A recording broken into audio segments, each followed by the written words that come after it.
ada bonusnya 9 bulan tuh. 0 sampai 9 bulan di rahim ibu. Mas pernah berpikir nggak makan dari mana? Minum dari mana? Nggak pernah Ustaz. Ya.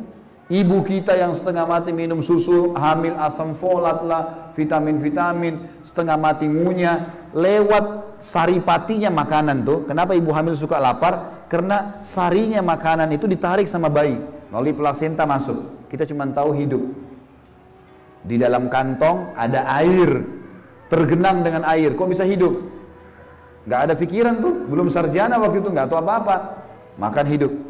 Benar gak Mas? Benar, baik. Mulai umur setelah keluar, bulan ke-10, kalau kita bilang baru hari pertama lahir di muka bumi. Baiklah.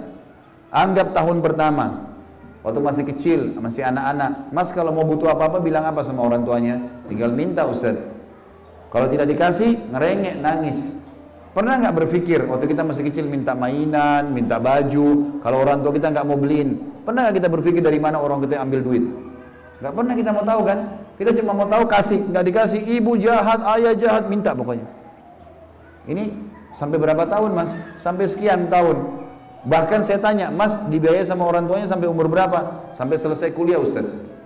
Sampai selesai kuliah, S1 orang tuanya masih biayai. Pulang kalau lapar tinggal buka meja makan, ibunya sudah siapin makanan. Mau mandi tinggal nyalain keran air. Baju semua sudah rapi di lemari. Terjamin hidupnya.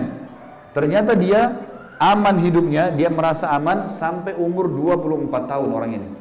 Aman. Nggak ada masalah. Belum ada kerjaan. Setelah itu umur 25 tahun mulai cari kerjaan, tidak cocok, sampai umur 27 tahun masuk ke bank itu, kemudian sampai 30 tahun umurnya, 3 tahun masuk di bank. Saya bilang, Mas, selama 27 tahun Allah jamin Anda hidup. Sekarang Anda sudah jadi sarjana, sudah pintar, takut tinggalin bank itu gara-gara riba? Berimbang gak antara 3 tahun ketakutan dengan 27 tahun aman makan dan minum? Gak berimbang sama sekali. Bagaimana caranya Anda bisa takut dengan itu? Tidak boleh takut, harus yakin. Maka kita harus tahu teman-teman sekalian, sesuatu yang haram itu, kalau kita tinggalkan karena Allah, Allah berfirman dalam Al-Quran jelas, Nabi Muhammad SAW bersabda dalam hadis sahih riwayat Bukhari, "Man taraka syai'an lillah abdalahu khairan min." Siapa yang meninggalkan sesuatu karena Allah, Allah akan gantikan dia lebih baik baginya. Harus yakin dengan itu teman-teman. Haram tinggalkan, jangan pernah jurmuskan diri kita di situ. Banyak orang sering bertanya sama Ustaz, Ustaz, saya mau taubat, bantu saya Ustaz, bagaimana caranya? Pernah ada teman-teman juga gitu, kerja di bank profesional tanya saya mau keluar tapi bagaimana Ustaz, tolong bantu saya. Saya bilang, Mas ini seperti sekarang lagi di dalam lumpur, lagi nginjak lumpur, kotor nih, basah, becek. Saya sudah pegang selang air untuk bersihin supaya segar. Semua ustadz itu punya selang air, istilahnya gitu ya, tanda kutip, ini cuma istilah supaya mudah difahami. Kalau Anda minta saya bersihkan Anda, bantu untuk taubat, tapi Anda masih dalam lumpur itu, maka air saya akan membuat jadi masalah lebih besar. Ya, kalau teman-teman tanya kepada ustadz hukumnya riba gimana? Haram. Itu makin berat tuh.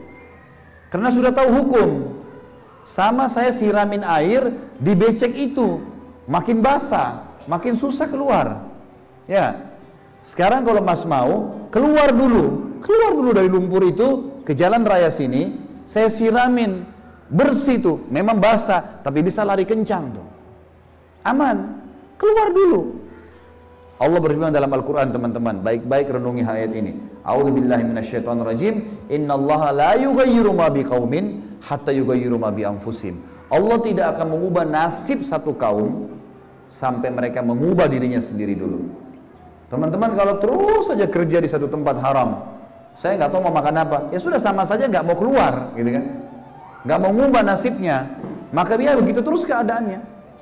Keluar dulu, baru ikhtiar, baru Allah kasih jalan keluar. Semut di lubangnya teman-teman, ribuan jutaan semut hidup Allah kasih rezeki.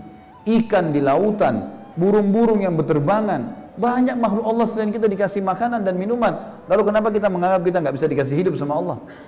Hidup teman-teman sekalian, dan tidak mungkin tidak sampai kepada kita kalau sudah